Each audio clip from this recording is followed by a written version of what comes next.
Hey everybody, welcome back to my channel. Here we are going into tutorial number 6 and continuation of the palette focus of the Subversive Mothership 3 Tre Un Twee Tri Uno Dos Tres. It's the extent of my Dutch and my Spanish. So tutorial number 3, the last one I kept it pretty simple, pretty everyday with these guys right there. Oh, touchy.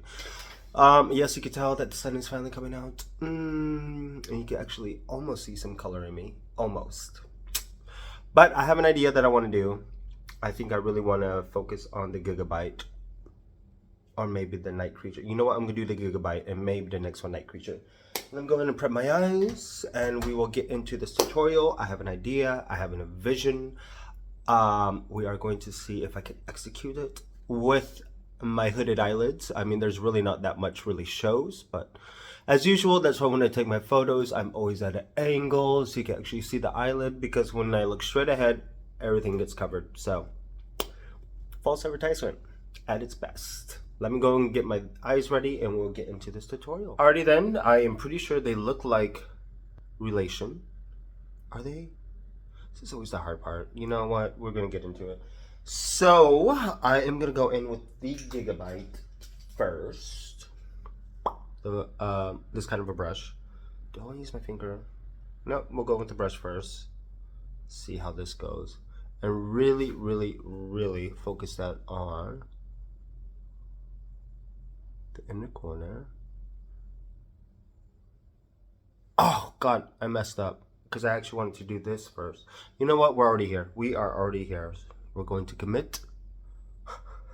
We are going to commit. Perfect. Putting that in. And just really following my socket, basically. I'm then going in with my finger and just really begin to tap it out. And this is such a beautiful, I guess like a chartreuse. Chartreuse, is that what you call it? It's like a gold chartreuse type of thing going on here, and I'm loving it. Like an old school gold. Oh, it's beautiful. Beautiful. To the other side. Considering the fact that this is what, tutorial number 6, this color story is very beautiful and very editorial, in my opinion. I do think this is such a beautiful palette to really begin to just experiment a little bit more, really playing with different types of colors and textures. I don't know if that's what Pat McGrath intended this palette to be, but the Subversive is such a must-have to just experiment and just layer these astral shades. And I really want to get more. Oh, let's get that. This is like liquid. This is like a liquid. Like sugar tuna rock. But a lot of Pat McGrath's work in the past has really inspired me to be very creative growing up, and just to play and always play, because at the end of the day, it's just makeup. And she creates things where you could just feel sexy, mature, and just groundbreaking. Very groundbreaking work. All right, so now next, I actually want to go in with the brown matte, to really begin to just put that next to it.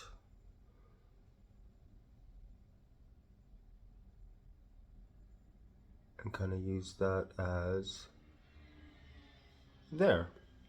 And this brown actually kind of reminds me, it almost has like a, almost feel like it has like a hint of some type of purple undertone to it, in my opinion. Like, this is just such a beautiful brown. And just really begin to add it, pack it in at the edge, just so it could be a little bit of that transition. Going back in with the fluffy brush, Really, this is all about layering, buffing out, layering, buffing out. And with the finger, just go ahead and go in with the chartreuse or the Gigabyte and just blend it over. Perfect. Let me go do the other eye and we will be right back. All right, so this is where we are at. I mean, this is, oh, such a beautiful color combination. Now, let me go in with an angled brush and dive into that, excuse me, into that extreme black, because we're going to be adding the drama.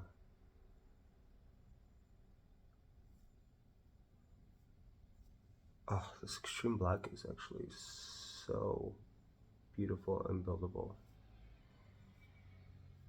Because I feel like the first 3 motherships, and then obviously bring it down to the bottom, are definitely, they have black in the first 3 motherships, and I know a lot of people were, when it first came out, were complaining to have something a little bit different because it's a lot of black. But I do feel like she did put the black in the first 3 a lot because of the fact that some of these really do need that black base. And you could really put down the black eyeshadow first, and then the Astral Blitz you could really add on top to really pop that color. Because I know in the Sublime, Subversive, Sublime, the second one, Mothership, that green in there had definitely a black base, which was so beautiful. And the moment you put it on either black or like a deep brown or whatever, that emerald green really starts to pop out right then and there. So there is a purpose behind her madness of adding black. But now she has that black crown that came out with the, what was it?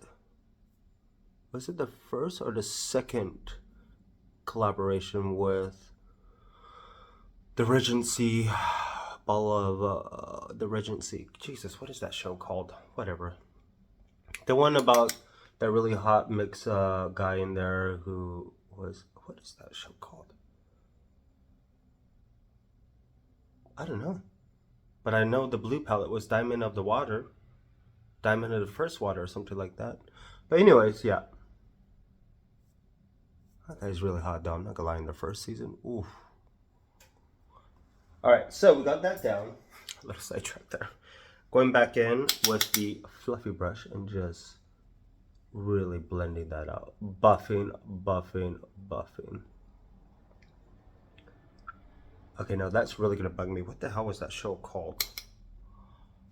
As usual, just what I typically do, just really blend it out, meeting up with that, and just begin to darken and buff out. Darken and buff out is all it really comes down to. Perfect. Yep, that's a doggy. So many people are out right now because it's actually nice out today. And here I am inside, committing. I actually really want to, I'm not going to say how many tutorials I want with this palette, but I'm really trying to do as many as I can because I'm so inspired by this color story. And I really don't want to force myself to just really create something and not be inspired just for the sake of just getting something out there to stay relevant. So I am taking my time with these. And oh, this is just so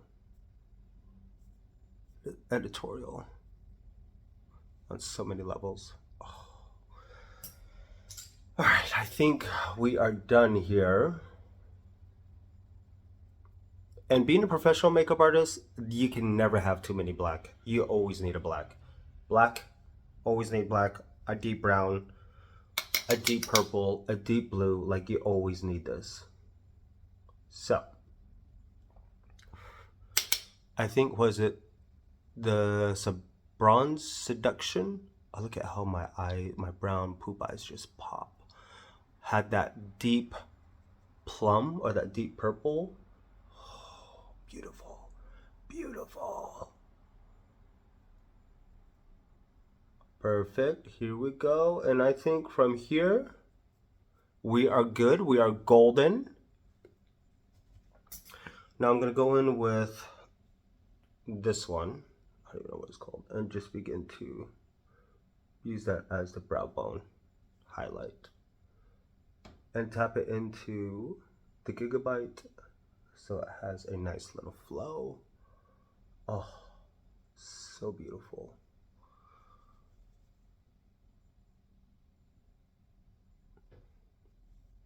Like this iridescent pink moment going on.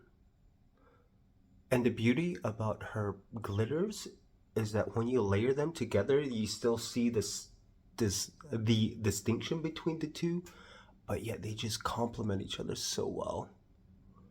Oh my god, I want Mothership 10, but too many eyeshadow palettes. So y'all, this is where we are at with this eye look. So I think from here I'm gonna go ahead and do the rest of my face, and then you will see the final look. Oh, I'm actually really digging this right now. I look so innocent. I look so fragile. I'll see you guys in a moment. So the show is called Bridgerton, but this is where we are at so far.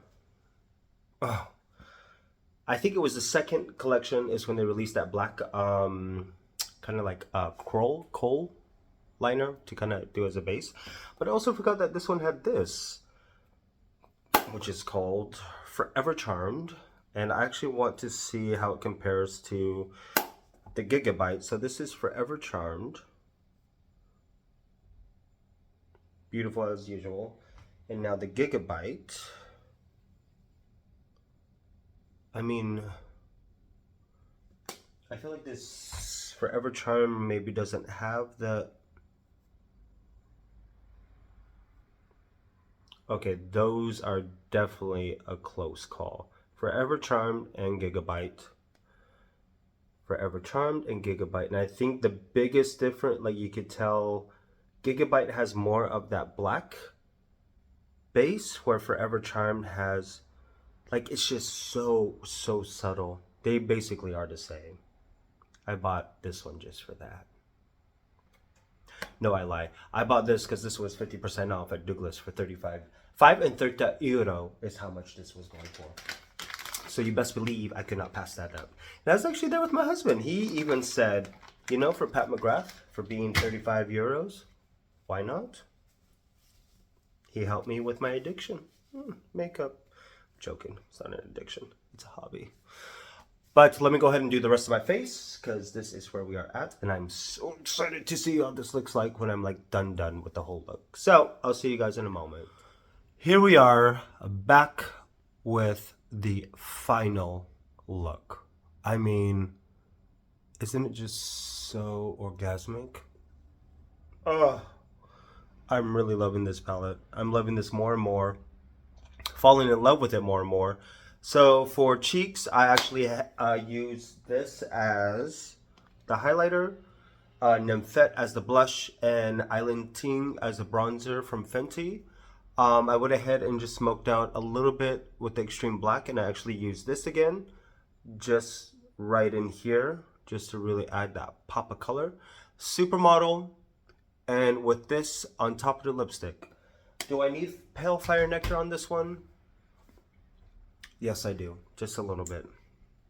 Just right in the middle. There we go. Oh.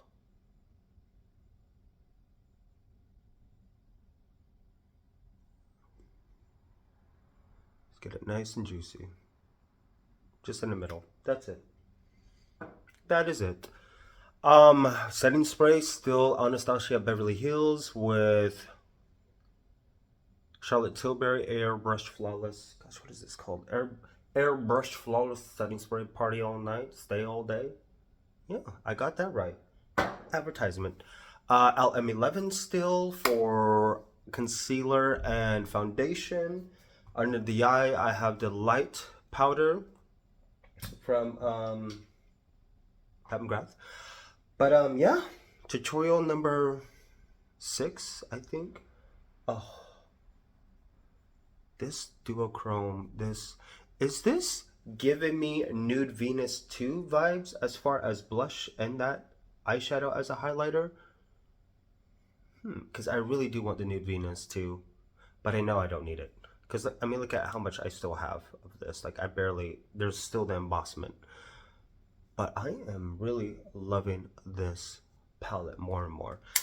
If you guys have it, pull it out. Let's play number 6 look. Look number 6. Benefit still for the brows.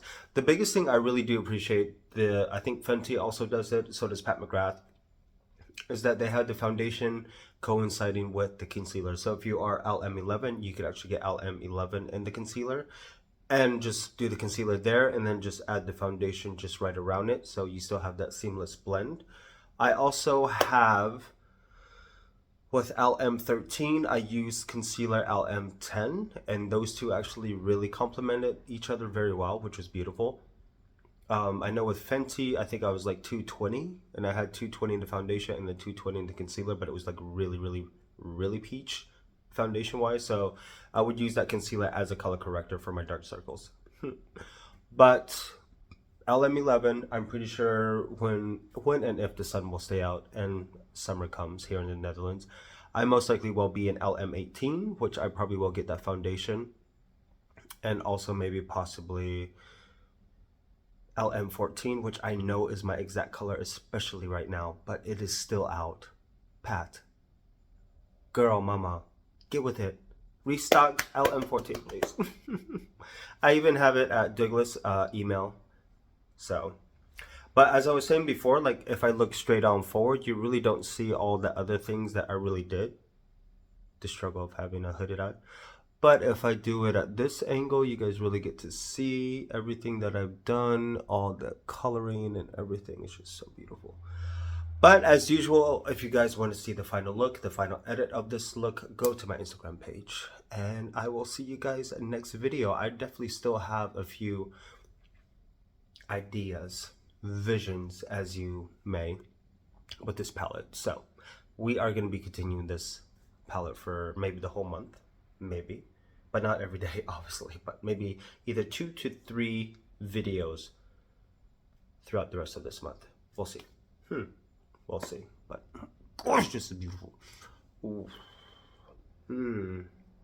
Where's that lighting?